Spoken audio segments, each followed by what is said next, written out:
Hi, Josin is here. Welcome back to Josin Translation YouTube channel. I'm very glad that I can meet you again to give you an additional lesson for intermediate grammar. Kali ini kita akan belajar bahasa Inggris, terutama tata bahasa atau yang kita sebut sebagai grammar untuk level menengah atau level lanjutan ya. Pada video kali ini, Josin langsung aja akan bahas satu kelas kata dalam bahasa Inggris yang bermakna adjective atau kata sifat.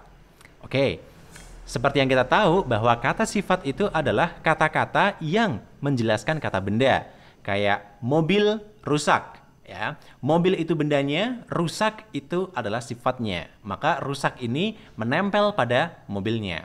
Seperti itu. Tapi untuk level lanjutan ini, Josin tidak akan mengajarkan yang basic. Josin akan berikan angle atau sisi lain dari ekspresi adjektif, terutama dalam menggabungkan frasa kata sifat. Yakni, kita akan meletakkan beberapa kata sifat dalam satu frasa. Seperti itu. Ada urutannya. Untuk itu, simak baik-baik video ini sampai selesai. Are you ready? Yups, let's get started. Untuk pendahuluan, kita harus mempelajari penggunaan beberapa kata sifat, ya, secara bersamaan ini yang menjelaskan kata benda. Perhatikan contoh berikut dalam bahasa Indonesia. Liburan panjang. Oke, liburan panjang. Liburan adalah kata bendanya dan panjang adalah kata sifatnya.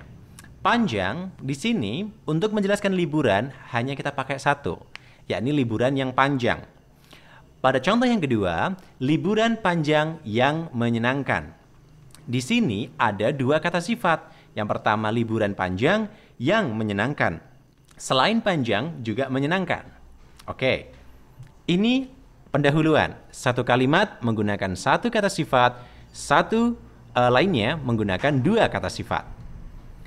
Menggunakan dua kata sifat atau lebih, ya, secara bersamaan dalam menjelaskan kata benda. Ini adalah yang akan kita pelajari bersama-sama.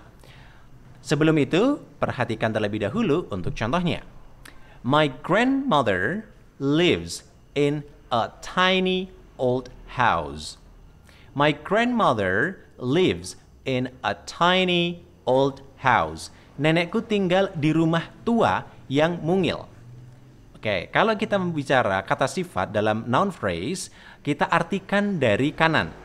House, rumah, tua yang mungil, seperti itu. Jadi tiny dan old ini berdampingan. Nenekku tinggal di rumah tua yang mungil. Kemudian, contoh yang kedua. I just met an interesting young man. Aku baru saja bertemu dengan pemuda yang menarik. Coba perhatikan, dalam noun phrase ini kita sisipkan dua kata sifat. Sebagai catatannya, akan muncul pertanyaan, bagaimana sih cara kita merangkai kata sifat yang digunakan bersamaan? Sederhananya, kita bisa membaginya menjadi dua bagian.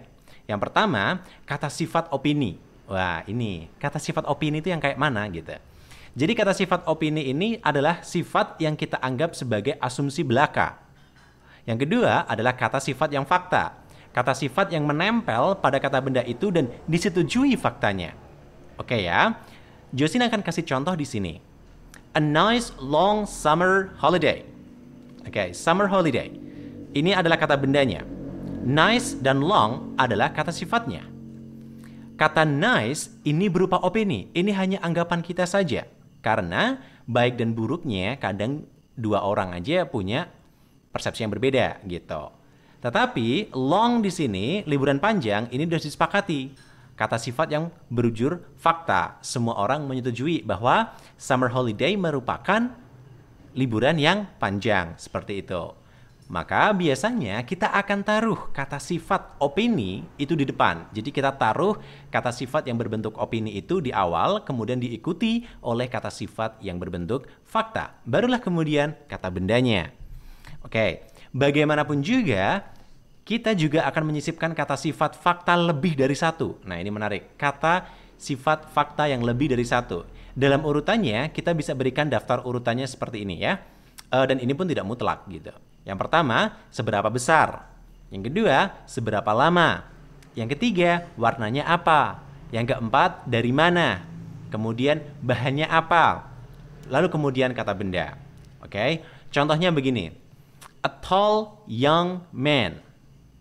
Oke, a tall young man. Jadi tall itu seberapa besar, masuknya dalam ukuran gitu. Young itu maksudnya lama. Oke ya, a tall young man. Pemuda atau laki-laki muda yang tinggi. Big blue eyes. Big blue eyes. Artinya mata biru yang besar. Nah, kita tuliskan big terlebih dahulu di sini karena seberapa besar. Kemudian blue itu masuk nomor 3. Warnanya apa? Seperti itu. Yang ketiga, a small black plastic bag. A small black plastic bag. Nah, small itu merujuk pada seberapa besar. Black merujuk pada warnanya apa. Dan plastik ini, plastic bag adalah kata bendanya. Oke, maka kita artikan kantong plastik hitam yang kecil. Seperti itu. Ingat, kita maknainya dari belakang. A large wooden table. A large wooden table. Sebuah meja kayu yang luas atau yang lebar, boleh. Kata large menunjukkan seberapa besar, wooden ini bahannya apa, kemudian diikuti kata bendanya. Contoh selanjutnya, an old French song. Old itu seberapa lama, French itu dari mana, kemudian song kata bendanya. Artinya apa? Lagu Perancis yang tua. An old white cotton shirt. An old white cotton shirt. Oke, di sini ada old seberapa lama, kemudian white warnanya apa. Semoga ini acuan bisa menjadikan frase kita menjadi semakin komplit seperti itu. Oke, tetapi ada pengecualian lagi karena bahasa itu sangat-sangatlah fleksibel. Nah, kita akan dapati juga dua kata sifat dengan jenis yang sama. Nah, maka kita akan gunakan kata hubung, yaitu conjunction. Misalnya, a black and white dress. A black and white dress. Black itu bicara soal warna. White itu juga soal warna. Maka kita tambahkan and. Ya, baju hitam dan putih. Kemudian a red, white, and green uniform. A red, white, and green uniform. Yani apa? Seragam merah, putih, dan hijau. Oke, jadi kalau misal pengelompokannya atau kata sifat yang kita jajarkan ini berasal dari kelompok yang sama, maka kita gunakan conjunction atau kata hubung. Tapi kalau lebih dari dua, maka kita gunakan koma. Seperti itu pada contoh yang terakhir. Oke, kita akan menggunakan kata sifat setelah kata kerja. Nah, ini adalah ekspresi baru, terutama bahwa dalam penggunaan adjektif tidak senantiasa kita menempatkan mereka dalam complete condition atau biasanya kita sebut sebagai kalimat nominal. Terkadang ada beberapa kata kerja tertentu yang memang mengiringi kata sifat. Contohnya be, get, become, seem. Kalau yang be udah kita ajari is, am, are, I am here, I am old, I am young, it is short. Nah, itu kita gunakan be.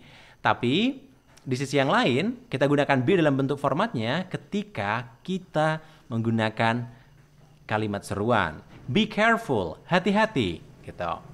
I am tired and I am getting hungry. Jadi getting di sini get, kemudian hungry artinya mulai lapar. As the film went on, it became more and more boring. Ya, ketika filmnya memutar, ya, ia jadi semakin membosankan. More and more. Dari kata become, menjadi, gitu. Kemudian, your friend looks pale. Your friend looks pale. Yang artinya kawanmu kelihatan pucat. Biasanya kata sifat ini kita barengin dengan panca indera, ya, untuk memberikan asumsi sesuai dengan apa yang kita rasakan, begitu. Kemudian, yang terakhir, kita menggunakan kata sifat setelah kata kerja panca indera. You look gorgeous. You look gorgeous. Ini adalah ya kalimat yang berkenaan dengan kata look. Oke, kata kerja look. Berhubungan dengan panca indera mata. You look gorgeous. Kamu kelihatan wow, gitu. Oke. Nah, Kalau you are gorgeous, artinya kamu benar-benar wow. Dan itu disepakati oleh semua orang.